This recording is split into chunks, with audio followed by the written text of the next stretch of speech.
Hello friends, welcome to my channel. तो friends, इस बार का ब्लॉग थोड़ा अलग है।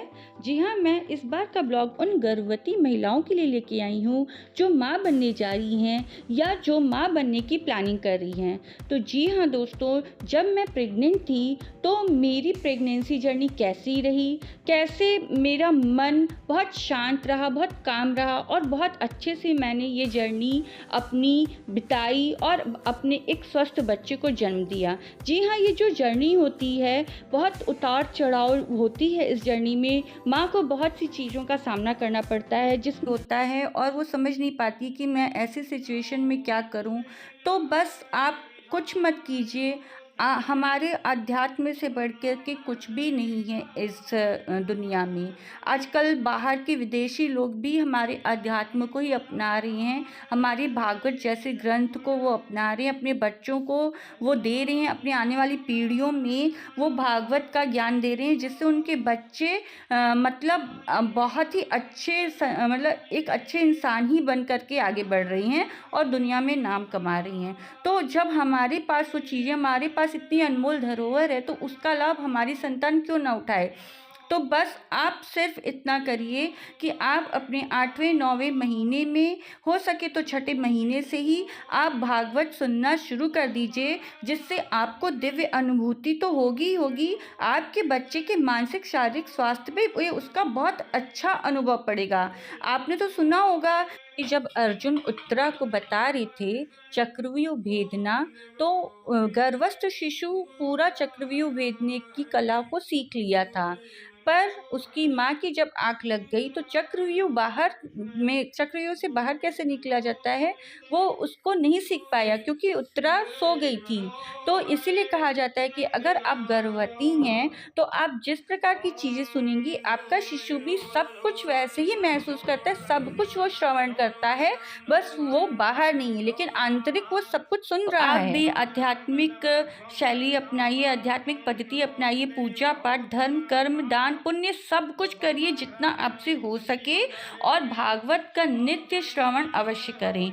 तो आप अपने घर में नहीं करा सकते हैं तो आप बस ये जो मैं क्लिप आपके साथ शेयर कर रही हूँ, आप रोज प्रतिदिन इसको ही आप श्रवण करेंगे तो आपके बच्चे पे इसका अच्छा असर पड़ेगा और आपके स्वास्थ्य और मानसिक स्वास्थ्य पे भी आपको भी बहुत फर्क देखने को मिलेगा। तो चलिए आज का ब्लॉग शुरू करते हैं भागवत कथा से। तो पहले हम लोग नारायण जी का ध्यान करेंगे और आप पहले जब भी श्रवण करने बैठिए तो अपने मन को बिल्कुल शांत रखिए, सब चीज़ों को निकाल दीजिए दिमाग से, सिर्फ आप अपने बारे में और अपने गर्भस्थ शिशु के बारे में ही सोचिए। नारायण का ध्यान करिए, श्री हरि विष्णु का ध्यान करिए, कृष्ण जी का ध्यान कीजिए, कृष्ण जी के बाल स्वरूप का ध्यान कीजिए और इसको शांत भाव से सुनना प्रारंभ कीजिए। जय श्री कृष्णा। नमोस्तु देव्याय सविताय नमोद्धे फुल्लाय रविन्दाय तपत्रनेत्रम् येन त्वया भारततैलपूर्णम् प्रज्वालितो ज्ञानमया प्रदीपः। रखे तो थे, आप हटा कस्तूरी तिलकं ललाटपटले वत्सले कौतुकं नासाग्रे भर्मोदिकं ककले वेणुकरे कङ्कणं सर्वं मुक्तावली गोपति प्रयुक्त येते गोपाल चूड़ामणि चढ़ा दिए इधर से ये नीलित लोचनम तद्रुद्धोलेन्द्रिय तद्रेन्द्रे अद्रुधेन्द्रियेण प्राणा प्राणां मनो बुद्धिं पुमापुमामनात् अस्थानात्रयपदं परं प्राप्तं ब्रह्मभूत विक्रमम् बिबकिरणं जटाच्छन्नं गौरवेणाजिनेन च आविषु। सुखदेव जी से योग और भक्ति के विषय में प्रश्न किया।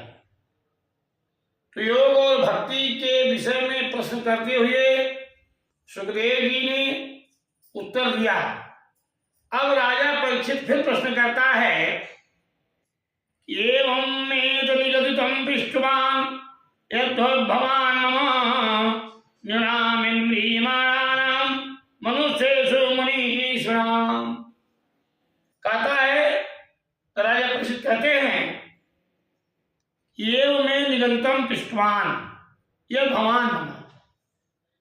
पृष्ठवान माने पूछ करके यह भगवान। राजा परीक्षित प्रश्न करते करते करते करते अंतिम समय तक गया और कहते हैं कि नमस्तस्मै भगवते वासुदेवाय वेश्ये वपुर ज्ञानमयं सौम्यम यन मुखाम उजासम। मैंने राजा परीक्षित जो है भगवान का पूजन किया। पूजन करने के बाद सृष्टि के नियम को सुखदेव जी ने बताया कि सृष्टि जो है ये तत्वों से मिलकर के बनती है, सृष्टि होती है और ब्रह्मा विष्णु महेश इसके पालन करता, मैंने उत्पत्ति करता, पालन करता, संहार करता, ये सारी व्यवस्थाएं इनके ऊपर रहती हैं। इसी प्रकार सृष्टि का निर्माण होता है और सृष्टि का निर्माण होने के बाद तब राजा परीक्षित जो है आगे फिर प्रश्न करता है कि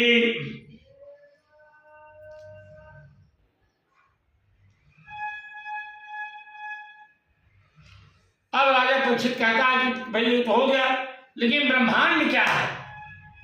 ब्रह्मांड, अब ब्रह्मांड के विषय में प्रश्न करता है कि ब्रह्मांड है क्या? तो देवदेव नमस्तेस्तु नारद्वार, देवदेव नमस्तेस्तु बोधभावन बोधयन् तद्यानीति यज्ञानम तस्मात् तत्व निदर्शनम, तस्मात् तत्व निदर्शनम, मैं तत्वों का निदर्शन होना चाहिए। क्या तत्व है ब्रह्मांड में? ब्रह्मांड में तत्वों की संख्या क्या है? उन तत्वों की संख्या को बताते हुए ब्रह्मांड है कैसा, उस चीज को राजा परीक्षित प्रश्न रखता है। कहते हैं कि तस्मै नमो भगवते वासुदेवाय धीमहि यन्माया दुर्यामां ब्रह्मन्ति जगद्गुरुं। कहते कि महाराज ये माया तो आप ही से है, ब्रह्मांड की बात आप करते हैं, लेकिन विष्णु और भगवती माया, भगवान विष्णु की माया से ये सारा संसार जो मायामय है, तो माया तो आपकी ही काम है।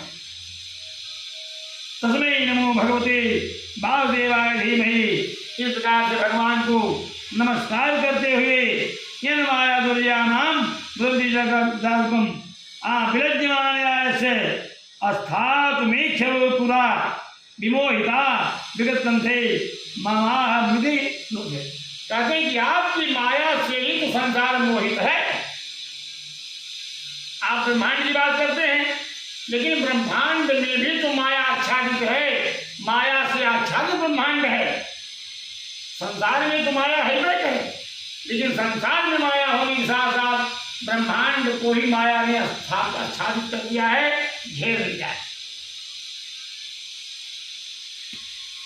द्रव्यम द्रव्यम कर्म कालस्य स्वभाव जीवे भी हम तो सम्यक। मैं जान रहा हूं कि ठीक है, आप को प्रसन्नता है कि बैकुंठ धाम देखना है, बैकुंठ धाम क्या है, तो सम्यक वेद गर्भ शिक्षा, वेद गर्भ कहते ब्रह्मा, मैंने वेद गर्भ ब्रह्मा ने भगवान से पूछा कि बैकुंठ धाम क्या है। चिरम हृदय तपसा दोष कूट योगिनाम, कूट योगिनाम, और जो योगी तपस्या करते हैं उन योगियों की योग धारणा की कथा क्या है, उनके योग क्या हैं, वो बैकुंठ में रहते कैसे हैं, ये प्रश्न कर रहे ब्रह्मा भगवान से। बरम वरे भद्रंते बरे सम्मावांछितम ब्रह्मच्चे परिश्राम परिश्राम पुंसो मद दर्शनावधि। कहते बरम वरे भद्र, हे भद्र, अरे प्रश्न तो आपका बड़ा श्रेष्ठ है, लेकिन वरे सम्मावांछितम, पूछने के अधिकारी, पूछने की इच्छा आपने किया। अब पूछने की इच्छा में कहते हैं कि ब्रह्म से परिश्राम, ब्रह्म से परिश्राम है, ब्रह्मा जी परिश्राम पुंसो, कहते कि परिश्रम करने मात्र से, त्याग के मात्र माध्यम से, पुंसो मद दर्शनावधि, बहुत कम समय में, बहुत थोड़े समय में पुरुषों को दर्शन मिल जाता है, लेकिन उनकी भक्ति सही हो तो आगे कहते हैं कि प्रत्यादिष्टम मया तत्र त्वयि कर्म विमोहिते तपो में हृदय साक्षात् माहम तपसोऽन्यः। कहते कि तपो प्रत्यादिष्टम मया तत्र त्वयि कर्म विमोहिते। कहते कि आपके जो प्रत्यावर है, प्रत्यावर माने अंग प्रत्यंगों के माध्यम से मुझको इस प्रकार से मोह तो हुआ और मैंने प्रश्न रखा कि ठीक है वैकुंठ धाम का दर्शन किया जाए, वैकुंठ धाम में क्या क्या है, कैसे कैसी चीजें हैं, वैकुंठ धाम की परिभाषा, वैकुंठ धाम की विवेचना। लेकिन भगवान कहते हैं कि तपो में हृदय साक्षात् आम तमो तपसोन है। कहते हैं कि तपो में हृदय माने एकदम अपने हृदय में तपस्या करते हुए, तपस्या के माध्यम से अपने हृदय में अवस्थित कर सकते हो, पर बैठा सकते हो, लेकिन तपस्या होनी चाहिए, तब करेंगे। और कठिन तपस्या करने के बाद ब्रह्मा कहते हैं कि भगवान सर्वभूतात्माध्यक्षो वसितो गुह्यम वेद प्रतिदुद्धेन प्रज्ञानेन चिकीर्षितम्। अब बोलते हैं कि भगवान सर्वभूतानाम अध्यक्षो अवस्थिते। हमने जैसा सुना है कि सभी प्राणियों में आप अध्यक्ष हैं, सबके आत्मा में आप निवास करते हैं, हेड ऑफ डिपार्टमेंट होकर के बैठते हैं। लेकिन वेद प्रज्ञान चिकित्सा, लेकिन ये भी जानने की इच्छा हो कि आप बैठते हैं तो बैठने का रूप क्या है, किस प्रकार से बैठते हैं, एक पूरे बुद्धिमत्ता पूर्वक समझाइए। तथापि नाथ मानुष्य नाथ नायथ नास्तं परावरेधा रूपये जानीयाम ते तुरूपिणः। फिर कहते हैं कि कीर्णश्चामोघ संकल्पे ओनाभिर्वृते आत्मातलश्याम भे मनीषा मई माधव। जैसे कहते हैं कि मकड़ी जाल बनाती है, ओनाभि मकड़ी जाल बनाती है तो मकड़ी के जाल में कीड़न से अमोघ संकल्प है, उसका एक अमोघ संकल्प होता है। अमोघ संकल्प मतलब दृढ़ संकल्प होता है कि मैं जाल बना रही हूं, लेकिन जाल बनाने के बाद उसी जाल में स्वयं खेलती है मकड़ी, और जाल बना करके उसी में खेलते खेलते स्वयं को फंस जाती है। उसी प्रकार से इस माया रूपी संसार में मनुष्य अपना जाल स्वयं तैयार करता है और जाल तैयार करने के बाद उसी जंजाल में अवरुद्ध हो जाता है। तो जैसे मकड़ी है, ये प्रमाण दे रहे हैं मकड़ी का कि मकड़ी जाल बनती है और खेलती है और उसी में जाकर के अंत में जो है विराम ले लेती है। उसी प्रकार से मनुष्य भी जो अपना जाल माल फैलाते हुए और फिर जाकर के एक दिन जो है वहीं पर जीवन से विश्राम दे देता है। आगे कहते हैं आमेवास्मे भाग्रे नानदित सत्सत परम पश्चादाहन दे देते जो शिष्येत सौम्यम। कहते हैं कि ना आमेवा समाज समेवाग्रे। देखिए ध्यान दीजिए, ये 4 श्लोक भागवत के मुख्य हैं, पूरी कथा सुनने से मतलब नहीं है। ये 4 श्लोक समझ जाएंगे तो पूरे भागवत का भाव समझ जाएंगे। कहते हैं मेरा समेवाग्रे, आज मैं हूं, आज तो मैं हूं, लेकिन कल मैं था कि नहीं था। आमेवा समेवाग्रे, आमेवा समेवाग्रे नान्यत यद सत्सत परम। तो क्या इसके पहले में सत था कि असत था, मैं था कि नहीं था, कौन था? पश्चात हमें देवत, क्या इसके बाद ही मैं रहूंगा कि नहीं रह सकता हूं? जो शिष्य सोचम, क्या जो बचने वाला, जो बचे रहेंगे लोग, वो इस संसार में रहेंगे कि नहीं रहेंगे? अब कहने का भाव इसमें जैसे नास्तो विद्यते भाव ना भाव वित्ते सता, गीता का श्लोक इसमें बैठता है। नास्तो विद्यते भाव ना भाव विद्यते सता, नास्तो विद्यते भाव, ना तो सत का कभी अभाव था, न भाव विद्यते असत, और न तो कभी असत का अभाव रहा है, न तो सत खत्म हुआ है, न तो असत जो है मन चिरजीवी है। लेकिन अब इसमें मुनियों को ध्यान देने की बात है, जनता जनार्दन को ध्यान देने की बात है, इसके बाद क्या सही है क्या गलत है। मैंने संसार पहले था कि संसार पहले नहीं था, परमात्मा थे, योग माया थी कि नहीं थी, मैं था कि नहीं था, मेरे पहले कौन था मेरे बाद कौन था, ये चीजें यहाँ समझा रहे हैं। आगे कहते हैं कि तद्व्यात्मनो मायाम यथाम भसो भासो यथा तमः यथा महान्ति भूतानि भूतेषु चान्वेषु यद विद्यमान आत्मो माया। कहते कि क्या माया विराजमान है? माया विराजमान है। तो माया अगर विराजमान है,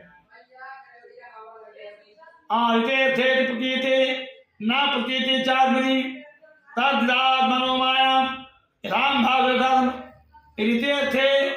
ऋतेर्थम यद प्रतीति।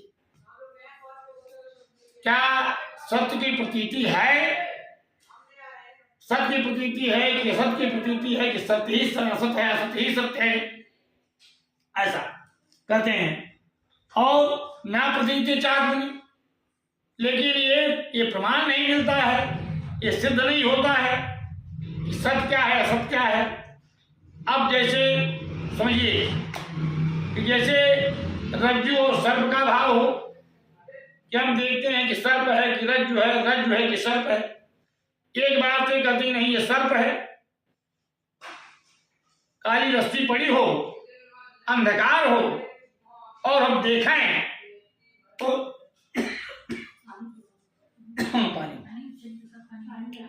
तो हम देखें कि ये सर्प है कि रस्सी है, कि रस्सी है कि सर्प है, सर्प है कि रज्जु है, तो कहते हैं कि भाई माया है कि सत है, सत है कि माया है। लेकिन जब तक हम वहां नहीं जाएंगे, जब तक उसका स्पर्श नहीं करेंगे, तब तक हमको पता कैसे लगेगा कि माया है कि सत है, कि सत है कि माया है कि असत है, क्या भ्रम करेगा ना, कि भ्रम नहीं रहेगा। आकाशात् पतितं तोयं यथा गच्छति सागरं सर्वदेवं नमस्कारं केशवं प्रति गच्छति। तो उम्मीद करती हूँ कि आपको ये श्रवण करके बहुत ही अच्छा लगा होगा। मिलते हैं नेक्स्ट पार्ट में।